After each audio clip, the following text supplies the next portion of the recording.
Assalamualaikum warahmatullahi wabarakatuh. Selamat malam. Jumpa lagi dengan saya Aldi di channel Mereka Ada. Dimanapun kalian berada, saya doakan semoga kalian dalam kondisi sehat dan selalu diberikan kemudahan dalam menjalankan segala aktivitas. Kali ini saya akan membacakan kisah yang dialami oleh 6 orang pendaki saat mendaki ke Gunung Sumbing. Namun sebelum mulai bercerita, pastikan teman-teman support channel Mereka Ada dengan cara menekan tombol subscribe dan menyalakan lonceng notifikasinya, supaya teman-teman selalu update saat channel ini upload video terbaru. Kalau gitu tanpa banyak basa-basi lagi, mari kita mulai ceritanya.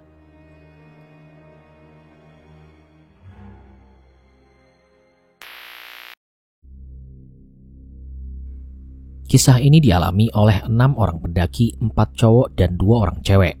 Sebut saja mereka adalah Anto, Willy, Fajar, Randy, Cika, dan Ana. Waktu mereka mendaki ke Gunung Sumbing tahun 2019, mereka ini sempat bareng sama pendaki cewek, yang waktu itu si pendaki cewek ini sedang mendaki sendirian alias solo hiking. Tapi selama mereka bareng sama pendaki cewek itu, mereka sering sekali merasakan hal janggal hingga pada akhirnya mereka tahu siapa sebenarnya cewek yang bareng sama mereka itu. Waktu itu sekitar pukul 3 sore. Mereka berenam ini sedang kumpul di tempat yang biasa mereka gunakan untuk nongkrong dan membahas rencana pendakian ke Gunung Sumbing. Kegiatan mendaki gunung memang rutin mereka lakukan. Biasanya sebulan sekali mereka ini aktif mendaki ke gunung-gunung yang tak terbilang berat seperti Gunung Prau dan lain-lain. Dan biasanya setiap 3 bulan sekali mereka ini selalu merencanakan pendakian ke gunung yang mempunyai ketinggian di atas 3000 mdpl. Waktu itu mereka berenam ini lagi senang-senangnya bergelut dengan alam. Karena sudah 3 bulan terakhir mereka tidak mendaki ke gunung yang memiliki ketinggian 3000 mdpl, di tongkrongan itu mereka membahas rencana pendakian ke Gunung Sumbing. Sebenarnya rencana ke Gunung Sumbing ini sudah lama mereka rancang, tapi baru kesampaian sekarang. Dan setelah membahas rencana itu, mereka lanjut ngobrol-ngobrol dan bercanda. Hingga sekitar pukul 5:30 sore mereka kembali pulang. Singkat cerita, tibalah hari pemberangkatan. Pagi itu mereka berkumpul di rumah Willy dan berencana berangkat bareng dari sana. Setelah semua sudah berkumpul, mereka langsung bergegas menggendong kerilnya masing-masing dan berkendara menuju base camp Gunung Sumbing via Garung dengan menggunakan motor. Kurang lebih sekitar pukul 10 pagi sampailah mereka di base camp. Sesampainya di base camp, Willy segera mengurus izin. Jadi bisa dibilang Willy ini ketua kelompok pendakian mereka. Setelah itu pendakian pun dimulai sekitar pukul 11 siang. Berhubung di situ ada jasa ojek, sampai di pos 1 mereka memilih untuk naik ojek saja biar lebih menghemat tenaga. Tapi ojek yang ada di sini berbeda. Kalau biasanya penumpang dibonceng di belakang, ini mereka dibonceng di depan. Jadi mereka ini bisa merasakan sensasi yang berbeda, apalagi tukang ojek itu jalannya cukup ngebut. Kurang lebih pukul 11:30 siang sampailah mereka di pos 1. Di situ mereka berhenti sejenak karena merasa tegang setelah dibonceng sama tukang ojek tadi. Tapi mereka juga ketawa ketiwi melihat ekspresi Ana dan Cika yang masih gemetaran setelah menaiki ojek itu. Setelah dirasa sudah siap mendaki, mereka mulai berjalan menuju ke pos 2. Dengan posisi Willy berjalan di paling depan, disusul oleh Randy, Fajar, Ana, Cika, dan Anto di paling belakang. Perjalanan menuju ke pos 2 masih belum ada kejanggalan apapun dan di sepanjang perjalanan cuman ngobrol-ngobrol dan sesekali bercanda. Setelah cukup lama berjalan, sekitar pukul 2 siang sampailah mereka di pos 2. Di sini mereka memutuskan berhenti lebih lama untuk masak-masak makanan ringan sambil ngopi. Sambil menikmati kopi, mereka berdiskusi di mana nanti akan bermalam dan Willy mengajak mereka untuk ngecamp saja di pos 3. Dan setelah dirasa cukup istirahat, mereka berkemas lagi dan perjalanan kembali dilanjutkan. Di tengah perjalanan menuju ke pos 3, tepatnya di area engkol-engkolan sekitar 10 meter di depan, Willy yang waktu itu berjalan di paling depan melihat ada seorang cewek yang sedang duduk di pinggir jalur. Dia memakai celana hitam, kaos putih, rambutnya cukup panjang terurai dan juga membawa tas keril. Sepertinya dia juga seorang pendaki. Melihat itu, Willy bilang kepada teman-temannya, itu di depan, kayak ada pendaki cewek." "Lah, iya tuh, sendirian pula," jawab Anto. Mereka pun berjalan menuju ke arah cewek tersebut karena kebetulan arah jalur mereka menuju ke sana. Sesampainya di tempat cewek itu, Willy pun bertanya, "Mari, Mbak?" "Iya, mari," Jawab cewek itu dengan singkat. Karena cukup lelah, mereka pun berhenti sebentar dan lanjut bertanya kepada pendaki cewek itu. Mbaknya sendirian aja atau sama teman? Enggak, aku sendirian aja. Jawab cewek itu dengan ramah. Mbak ini udah turun apa mau naik? Tanya Willy. Baru mau naik, jawab cewek itu. Mendengar hal itu, mereka semua heran. Kok berani cewek-cewek mendaki gunung sendirian? Lalu Willy mencoba mengajak pendaki cewek itu untuk berjalan bersama, dengan tujuan supaya pendakian makin rame dan cewek itu pun mengangguk tanda setuju. Di situ satu persatu dari mereka bersalaman dengan cewek itu sekalian kenalan, dan dia bilang kalau namanya adalah Sustrini. Willy tanya di mana dia tinggal dan dia bilang di daerah dekat sini, tapi tidak menyebutkan alamatnya. Mereka berpikir, pantas aja berani mendaki sendirian, orang asli sini ternyata. Namun saat Ana bersalaman dengan Sustrini, dia merasa sedikit gugup karena ada sesuatu yang aneh setelah bersalaman itu. Mereka pun kembali melanjutkan perjalanan bersama Sustrini yang berjalan di paling belakang. Di perjalanan Ana pindah di posisi belakang Willy dan jarak mereka berjalan ini cukup jauh. Lalu pelan-pelan Ana berbisik kepada Willy. Will, cewek tadi kok aneh ya? Aneh kenapa? Tanya Willy. Pas aku salaman tadi, tangannya dingin banget dan lembab. Jelas Ana. Ah, masa sih? Perasaan biasa aja deh, jawab Willy. Ana pun terus meyakinkan Willy tentang apa yang dirasakannya, tapi Willy tidak begitu menanggapinya hingga akhirnya Ana hanya diam. Di sepanjang perjalanan belum ada yang aneh dan semua berjalan dengan normal. Setelah melewati trek yang cukup menanjak, sampailah mereka di pos bayangan yang disebut Seduplak Roto. Di situ mereka beristirahat sejenak untuk minum. Waktu sedang istirahat, Ana sempat melihat ke arah Sustrini yang waktu itu duduk di sebelahnya. Sepertinya dia tidak kelelahan sama sekali, bahkan kelihatannya dia tidak berkeringat. Di sini Ana semakin merasa aneh. Treknya tadi menanjak banget loh, tapi cewek ini kok kayaknya nggak kelelahan sama sekali ya? Ucapnya dalam hati sambil melihat ke arah Sustrini yang sedang melihat ke arah bawah. Dia terus saja memperhatikan Sustrini dan ketika sedang fokus memperhatikannya, tiba-tiba Sustrini melirik ke arah Ana sambil tersenyum sinis. Melihat itu, Ana langsung mengalihkan pandangannya dan pindah tempat duduk di sebelah Anto yang jaraknya cukup jauh dari Sustrini. Sebenarnya Ana ingin bilang tentang apa yang dirasakannya itu kepada teman-temannya, tapi ada rasa tidak enak kepada Sustrini. Akhirnya dia memilih untuk menyimpannya itu dulu dan tunggu waktu yang tepat. Setelah cukup lama istirahat, perjalanan kembali dilanjutkan. Sebelum lanjut berjalan, Willy sempat meminta Sustrini untuk berjalan di tengah, tapi dia tidak mau dan ingin berjalan saja di belakang. Sambil berjalan, Ana masih memikirkan tentang Sustrini. Tapi semakin dia memikirkannya, dia malah jadi merinding, karena teringat dengan senyum sinis Sustrini tadi. Di sisi lain selama perjalanan itu, Sustrini hanya diam tidak mengucapkan satu patah kata pun. Di tengah perjalanan menuju ke pos 3, Ana yang waktu itu berjalan di depan Anto tiba-tiba mencium bau yang aneh. Bau ini sangat wangi seperti bau bunga melati, tapi itu hanya sekejap. Dan gak tahu kenapa ketika mencium bau wangi itu, spontan pandangannya tertuju kepada Sustrini yang berjalan cukup jauh di belakang.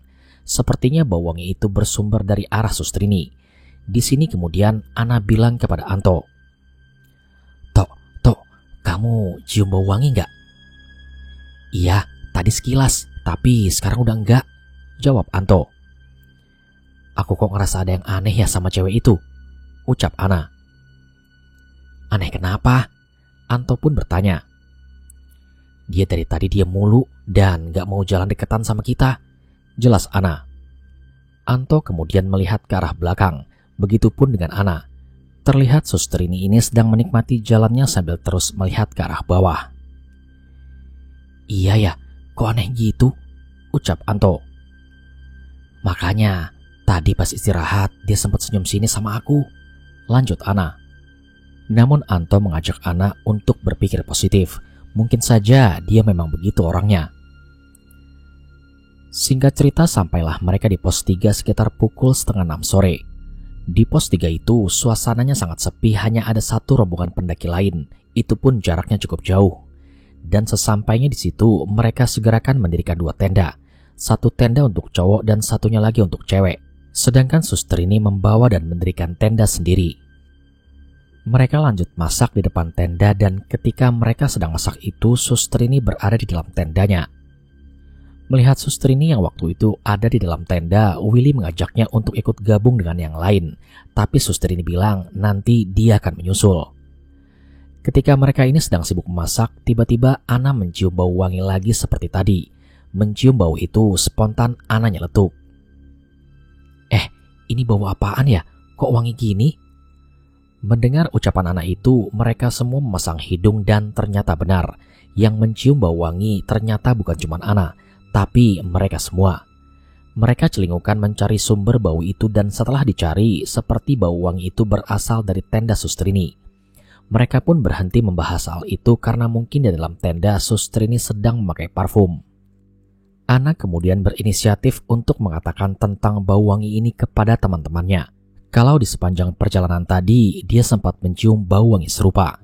Tapi saat dia mau bilang, tiba-tiba terlihat suster ini keluar dari tenda dan ikut gabung. Dan anehnya, pas suster ini duduk bersama mereka, Anna sudah tidak mencium bau wangi itu lagi. Kemudian suster ini hanya terlihat menunduk dan tidak berbicara sama sekali. Dan ketika masakan sudah matang, mereka semua makan dan tak lupa Willy mengajak suster ini untuk makan bersama. Tapi waktu itu suster ini tidak mau makan dengan alasan dia tidak lapar. Mereka menganggap mungkin tadi di dalam tenda dia sudah makan.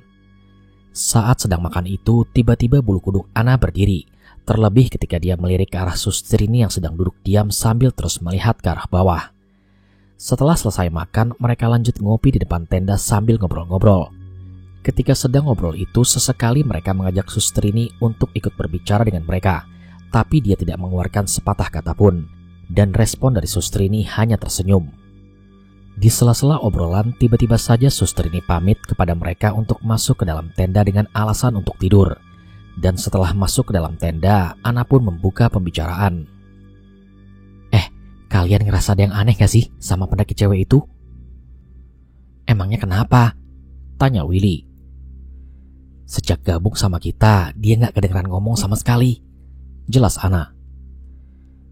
Iya juga ya, aku baru nyadar. Jawab Willy. Terus kalian inget gak sama bau wangi tadi? Sebenarnya di perjalanan tadi, aku juga mencium bau itu. Anto juga. Lanjut Anna. Willy meminta kepada Anna agar tidak ngomong yang aneh-aneh dan mencoba untuk berpikir positif. Mungkin saja itu memang sifatnya. Karena malam semakin larut, mereka pun memutuskan untuk segera tidur. Anna menempati satu tenda bersama Chika. Di dalam tenda dia menceritakan tentang kejanggalan yang dia rasakan kepada Chika. Tapi tanggapannya Chika sama seperti Willy tadi. Anna mencoba membuang pikiran negatifnya kepada suster ini, tapi tidak bisa. Semakin dilupakan, wajah suster ini semakin terbayang di dalam pikiran Anna. Sebelum tidur, Anna berdoa semoga saja tidak terjadi apa-apa pada mereka semua. Dan ketika sedang tidur, Anna pun bermimpi. Mimpinya itu seperti nyata dan sangat menyeramkan. Di tempat ini, Anna merasa ingin buang air kecil, dan dia keluar dari tenda untuk mencari tempat buang air. Setelah keluar dari tenda, dia melihat suster ini sedang duduk dengan posisi menumpangkan dagunya di atas kedua lututnya sambil mencoret-coret tanah dengan sebatang ranting kayu. Melihat hal itu, Anna pun menyapa suster ini. Mbak, kok nggak tidur? Suster ini kemudian melihat ke arah Anna dengan senyum sinis. Lalu dia menjawabnya dengan nada yang sangat datar. Enggak, saya nggak ngantuk. Anna kemudian pergi ke belakang tenda untuk melaksanakan niatnya buang air. Dan ketika dia sedang buang air sayup-sayup, Anna mendengar ada suara nyanyian dari seorang wanita yang sangat merdu.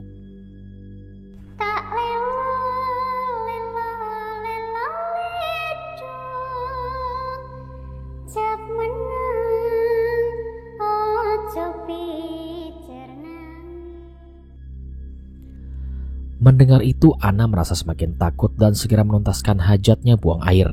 Dan setelah itu, dia berjalan kembali masuk ke dalam tenda. Sesampainya di depan tenda, ternyata yang menyanyikan lagu merdu itu adalah suster ini. Dia menyanyikan dalam posisi seperti tadi, duduk dan mencoret-coret tanah dengan ranting. Tapi anehnya, kali ini suster ini tidak berpakaian seperti pendaki, melainkan berpakaian putih lusuh dan sangat kotor. Rambutnya panjang dan berantakan. Melihat itu, Ana benar-benar ketakutan. Pelan-pelan dia berjalan masuk ke dalam tenda sambil sesekali melirik ke arah Sustrini. Dan ketika dia sedang melirik itu, tiba-tiba Sustrini menoleh ke arah Ana sambil tersenyum sinis. Ana pun cepat-cepat masuk ke dalam tenda dan menutup rapat-rapat pintunya. Dalam tenda dia benar-benar sangat ketakutan. Suara nyanyian Sustrini masih saja terus terdengar di telinga Ana hingga akhirnya suara nyanyian itu membuat Ana tertidur lelap. Tak lama setelah itu terdengar suara Cika membangunkan dan mengajaknya untuk keluar tenda mencari udara segar. Bangun tidur, dia masih terbayang-bayang mimpi barusan dan dia baru sadar kalau ternyata itu hanyalah mimpi. Ana tidak menceritakan hal itu kepada Cika dan langsung keluar tenda. Di luar tenda terlihat mereka yang cowok-cowok sudah pada bangun dan sedang membicarakan sesuatu. Ternyata yang dibicarakan pagi itu adalah Sustrini yang pagi ini sudah tidak terlihat lagi, begitu pula dengan tendanya. Ana dan Cika ikut nimbrung bersama mereka yang cowok-cowok dan di situ Anto bercerita kalau semalam dia sempat keluar tenda untuk pipis dan melihat Sustrini di depan tenda dengan wujud yang lain. Mendengar itu Ana pun tersentak karena apa yang diceritakan Anto itu sama persis dengan mimpinya semalam, termasuk Sustrini yang sedang bernyanyi. Ana pun kemudian menjelaskan itu kepada teman-temannya. Dan mendengar penjelasan dari mereka berdua, teman-temannya hampir tidak percaya. Akhirnya Willy meminta mereka semua untuk melupakan kejadian ini dan anggap saja Sustrini sudah jalan duluan ke atas. Pagi ini Ana merasa sedikit lega karena sudah tidak bersama Sustrini lagi. Kemudian mereka masak-masak dan sarapan sebelum nantinya berjalan summit ke puncak. Singkat cerita, sekitar pukul 9 pagi mereka mulai perjalanan summit ke puncak dan meninggalkan tenda di pos 3. Di perjalanan ini sudah tidak ada lagi kejanggalan apapun. Sambil berjalan sesekali mereka membahas tentang Sustrini. Tapi semakin dibahas malah terasa semakin merinding. Akhirnya mereka sepakat untuk tidak membahasnya lagi. Setelah cukup lama berjalan, sampailah mereka di puncak Buntu Gunung Sumbing. Di situ mereka merasa sangat senang karena misi pendakian ke gunung dengan ketinggian di atas 3000 mdpl ini berjalan dengan sukses. Setelah cukup puas di puncak, mereka kembali turun dan sampai di pos 3 pukul 3 sore. Di pos 3, Willy mengajak berhenti sebentar untuk istirahat. Dan di situ Willy pun berkata, di puncak kok aku nggak ngeliat Sustrini ya? Iya ya, mungkin dia ke puncak Raja Wali kali, jawab Randy. Iya juga sih, jawab Willy. Mereka menganggapnya begitu karena di jalur Gunung Sumbing via Garung ini terdapat 2 puncak, yaitu puncak Buntu dan puncak Raja Wali. Ana pun meminta kepada mereka agar tidak membahas soal Sustrini lagi, karena jujur saja, dia masih takut meskipun cuma dengar namanya. Setelah cukup lama istirahat, mereka segera mengamasi tenda dan bergegas turun kurang lebih pukul 4:30 sore.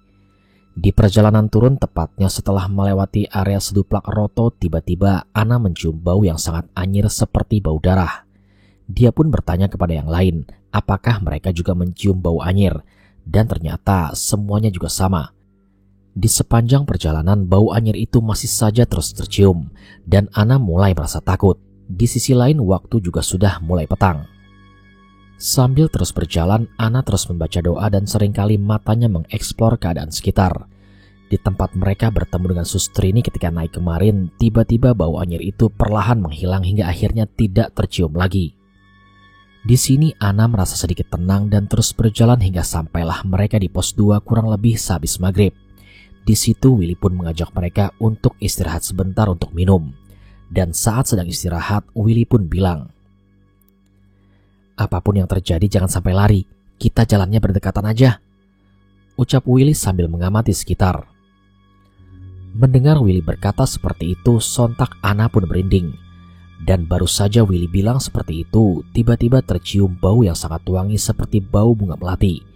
Mereka yang mencium bau itu hanya saling pandang dan memberikan kode untuk lanjut berjalan meninggalkan pos 2. Tak lama berjalan meninggalkan pos 2, Ana yang berjalan di tengah, sayup-sayup dia ini mendengar seperti ada suara wanita tertawa.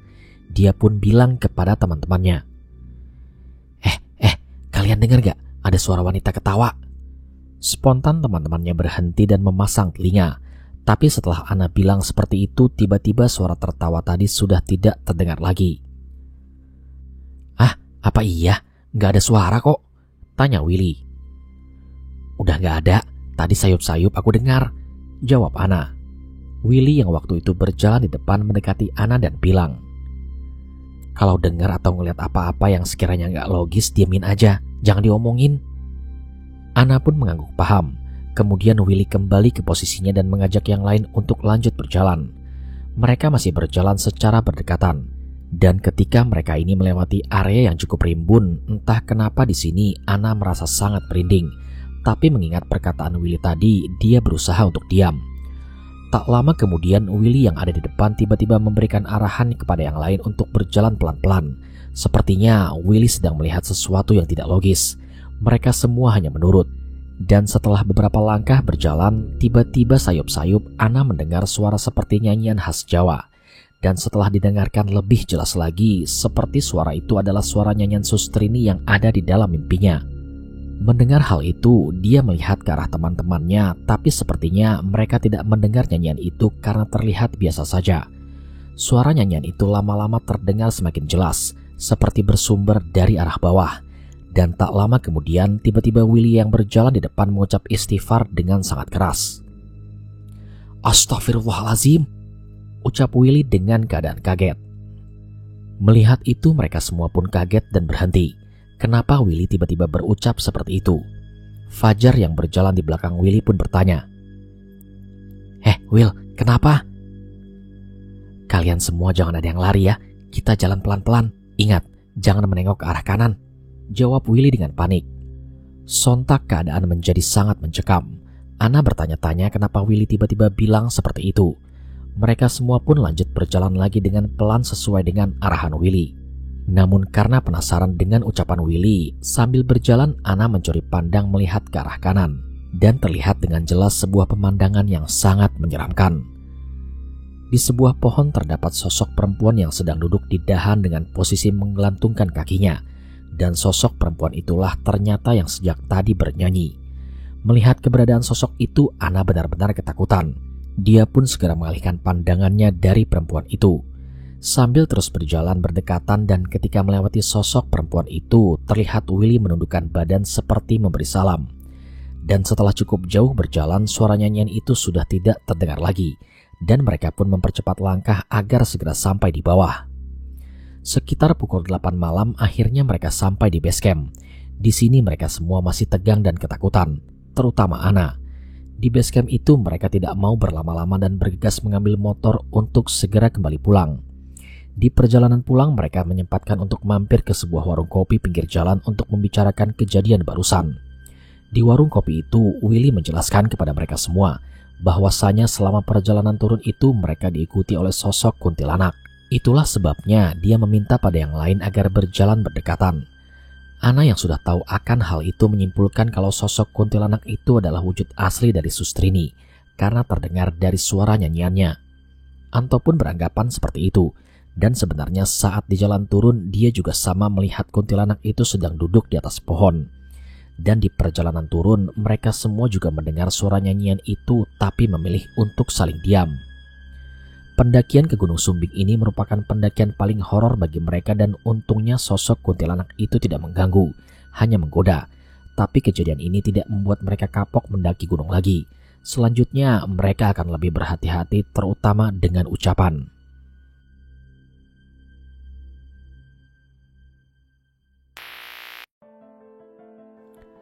Sekian cerita pada kesempatan kali ini.